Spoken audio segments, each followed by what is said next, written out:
G'day and welcome to another episode. My name is Daethstro, the Aussie Geek, and today we will be looking at the X-Transbots Toro, aka Cliffjumper. And here he is in his Porsche mode. I don't know what type of Porsche it is. Maybe someone can tell me in the comments. But here's a nice little car and he looks really nice.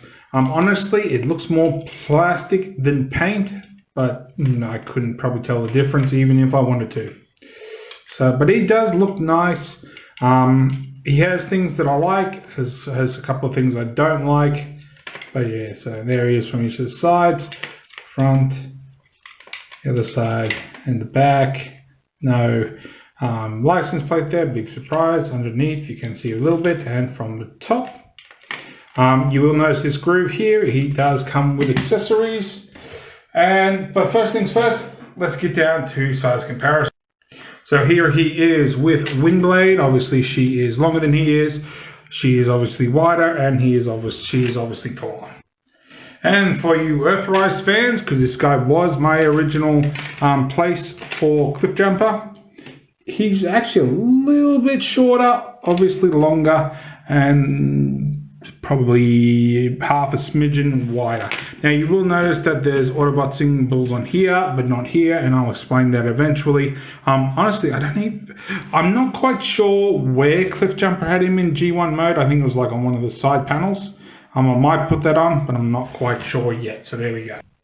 Now, before we can move on to robot mode, we do have to have a little talk about the accessory sled, and that is what I'm calling it, the accessory sled, because pretty much everything except for, I believe, the tripod for the bazooka is on here. I can't figure out where the bazooka is supposed to attach. Would be cool if you could actually somehow attach this. I know how it attaches, but if you could, put it on as a trailer or something. But what we want is, I'm going to pretty much just pull this apart and just get the parts that we actually need. It's such a good thing that I pause my videos to get accessories and stuff, otherwise you would have heard me for like 15-20 minutes trying to find parts because I dropped one of them, and I hate when things go into things. Anyway, for the car you can take this bit, and I don't really think it matters which way. You can just slide that on the wheels. I don't think it really clips anywhere. And you can have him sledding. Now usually I'm pretty good with what episode, but yeah, that's just drawing me blanks. Excuse me. You can take this and plug this into here, giving you a little aerial, and yeah, that doesn't hold all that well. And honestly, it's going back in the foam container once I'm done, because it's, there we go. Whoop. Yeah, well, there you go. So there's that bit. And last but not least, you have this piece which plugs into the same spot. That doesn't really hold too well either. Probably would if I was less fiddling with it, but yeah, it just barely sits in there. So there are those. So let's get down to transformation for the rest. And the transformation is pretty simple. You will have one hell of a backpack, but it's pretty simple. So what we're going to do is, you're going to come under here and you're going to untap this and just fold that up to there. You're going to push down on the front so it flips up and just sort of wiggle down a little bit. You're then going to split apart, and then you're going to sort of try to half combine towards the legs. So pull it as far as it can. This one's a bit more stiffer, I think, so that extends as far as it'll go. Then you want to wrap the hood around the side, and that just sits there, doesn't tab in. That comes up. You want to fold the tire under. It wants to go further, but you just want it sort of flat. And then you wrap that around, and you have a leg all done, and I'll be back. There we go, 2 legs, and the rest of it's trying to find me at the moment. So fold these out. You want to come here, and this will all fold back over his arms. Fold that up a little bit too far, which will leave this for the most part. What we're going to do is fold the window back in again, try to stay focused, and rotate it 180, so fold in, rotate. Then you're going to come in here and just fold out the arms, like so. And that will give all this space here. We can then come in here, flip his head up until it sort of pumps into place. You can then fold the windows in, and this will go all the way inside to fill out the chest. You can rotate the head at this point if we really want to, and we're almost done. So we'll do the arms. You're going to pull the arms out until it opens all the way, fold the hands down, rotate it so the biceps are the right way around, and fold out the hand. Do the same on the other side, fold, rotate, rotate. And we are almost done. So now the backpack. So what you're going to do is you're going to push out the back window, not too hard, just gentle, so it just sort of sticks out. Now, if you're like me, when you read the instructions, you are going to push these tires too far. So if you rotate it in, it can go all the way in here.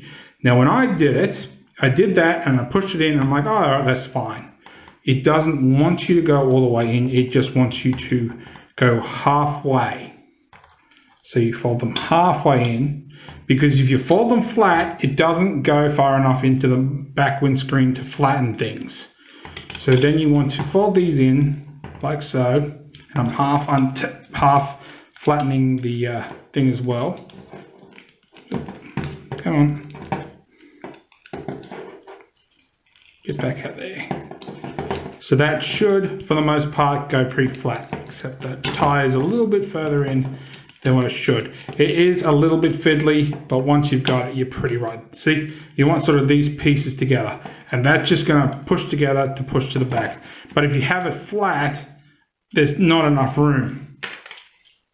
So next, what you want to do is you want to fold up, fold down, fold up again. So there's your backpack. And then these pieces will slide under his head and then right forward, and there's, see if I can actually show this, two little nubs where these are going over the top. Now I won't lie, while they are secure, those clips worry me that one day they will break.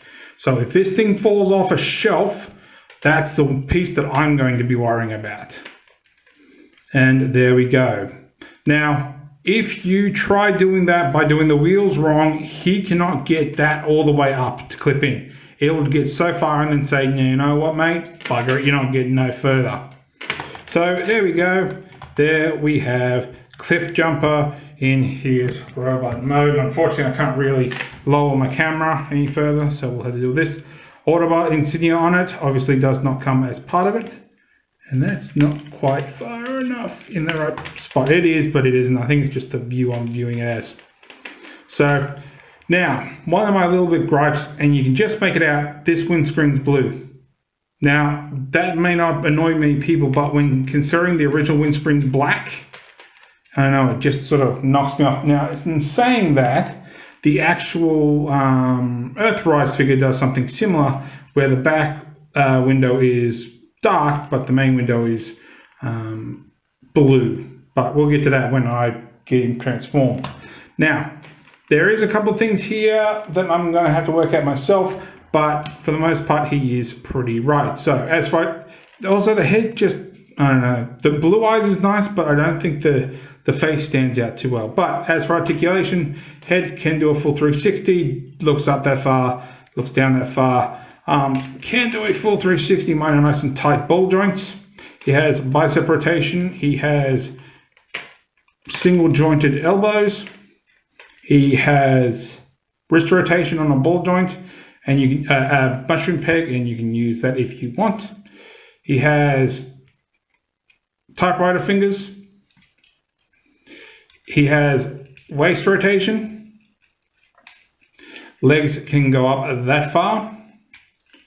Legs can go back that far. Legs can go out that far. He has hip rotation. He has, if you can get it, which one's going to be a lot easier? This side's will be easier. He does technically, I suppose, if you want, he has a double jointed knee, but it's going to go the opposite way. As I said, that one's a bit tighter. He has crazy ankle tiltage. He does have, and that doesn't tab in anywhere either, it's just friction. If you fold this piece out, you can use the transformation joint to get his foot further. Foot can go up that far, so it is good. Obviously no toe or anything, but I suppose you could use the wheels for something if you wanted to. Fill out that side bit if you want. So there it is. Now as for accessories, and he has a lot, we will do a quick sort of clip through them. So let's start with guns. So this is his more traditional blaster. He sort of has a Masterpiece style handle, but not. You basically have a knob that you just fold it out. There's a little hole in his hand, and you try to line that up best you can, and that just tabs in, and he has a gun. So there we go. He also has these two. We have this one with a bit of black and grey. Whoops. And this one, which honestly reminds me more of Cyclonus. We of course do have his bazooka, and comparing it with the Earthrise one. So there you go, whichever way it goes. This is a separate part, and the handle does fold, but I don't know how it actually, if at all, attaches to the car. He does have these two sticks that he can hold separately, but there's no really tabs or anything, or you can put them together and create a staff. So if someone knows where that's from, which episode, let me know. And last but not least, this one doesn't seem to have anything in the instructions of how to use it.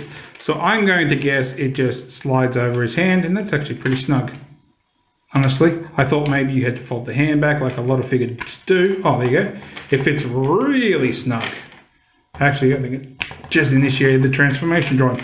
So there we go. I know, maybe something he was doing with Ironhide. Like I said, strangely enough, a lot of this I don't actually remember which episodes Cliffjumper used him in, which is bizarre because usually I'm pretty good with that. So let's get down to final size comparisons. Here he is with Earthrise Cliffjumper, and he's holding his cannon, although not as nicely, I think, as Toro is. Here he is with MP10 Optimus Prime. And here he is with my current representations of my mini bots, of course. Bad Cube, now his name's gonna Grump, Bad Cube, Slick, Masterpiece Bumblebee, Fans Toys Spindrift, and Fan Toys Sheridan. So Gears, Swerve, Bumblebee, no, God, I hate it when I do this. Sea Spray, good God, that took forever to remember. And of course, God damn it, Warpath, Jesus Christ, I don't know why it is that every time once I remember the third-party representation names, I forget the actual proper figure names. Also, there is just going to be one more representation just because I think I have to do it being Cliffjumper. And there he is with Transform Elements Speedstar, aka Mirage, who Cliffjumper always had an issue with, thinking that he was going to, he was working for the Decepticons. I would do a Hound, but I don't currently have one, although I have been looking at Masterpiece Hound. So, thank you for watching. If you like this video, give me a thumbs up. If you didn't like this video, give me a thumbs down. I promise you will not hurt my feelings. Maybe leave me a comment. Let me know what you think of this figure. Whether you think the Earthrise figure is better, or if Toro is better, or if you prefer the idea of Fans Toys bringing theirs out. Apart from that, thank you for watching. Oh yeah, also don't forget to subscribe and ring the bell. We post every week on a Tuesday, AEST. But thank you for watching, and I'll catch you later.